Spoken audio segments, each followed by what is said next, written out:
বলেছেন নাকি পক্ষে?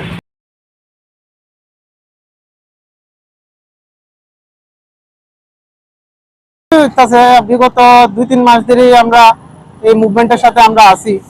আমরা বর্তমানে আমরা যে আরটিআই রিপোর্ট আমরা হাতে আছে 2022 সালে আরটিআই রিপোর্ট অনুসারে 5304টা পোস্ট ভ্যাকেন্ট ছিল, কিন্তু 2019 সালের থেকে 2025 সাল পর্যন্ত দীর্ঘ 7 বছর কোনো নিয়োগ হয় নাই।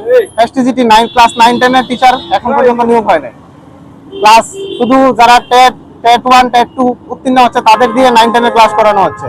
আমরা বিগত দিনে দেখছি যে যারা ছাত্রছাত্রীরা পর্যন্ত এখন আন্দোলনে নেমেছে, ওদেরও ডিমান্ড যে শিক্ষক স্বল্পতা দূর করার জন্য 400 জন টিচার, 400 জন স্টুডেন্টের জন্য 4-5 জন টিচার।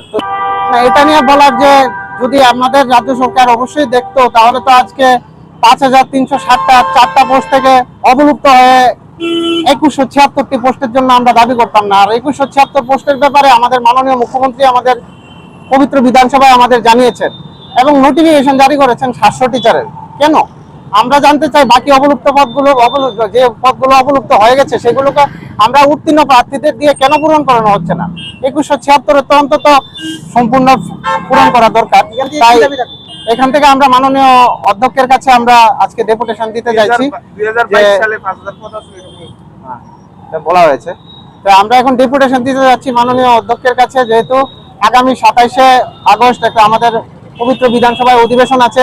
আমাদের যে দাবিগুলো আছে অধিবেশনে রাখা হোক এবং প্রস্তাব গ্রহণ করে অতি সত্বর আমাদের নিয়োগ দেওয়া হোক, অর্থ দপ্তরের কাছে সুপারিশ করা হোক যেন নতুন পদ যে শূন্য পদগুলো আছে সেই শূন্য পদগুলি অতি সত্বর পূরণ করা হোক। তাই আমরা উত্তীর্ণ বেকার হয়েও আমাদের রাস্তায় নামতে হচ্ছে। আমরা এখন শুরু হয়েছিল, আমরা যাবো ভেবেছিলাম সার্কিট হাউস পর্যন্ত, বিধানসভার কাছে আমরা আমাদের দাবি সমূহ নিয়ে ডেপুটেশন দেওয়ার জন্য যাবে, কিন্তু আমাদের ডিসিএম স্যার এসছে, আমাদের পুলিশ প্রশাসন এসছে এবং আমরা আইনকে সম্মান করি, তাই আজকে এখানে আমরা সমবেত হয়েছি এবং আমাদের বক্তব্য রাখছি।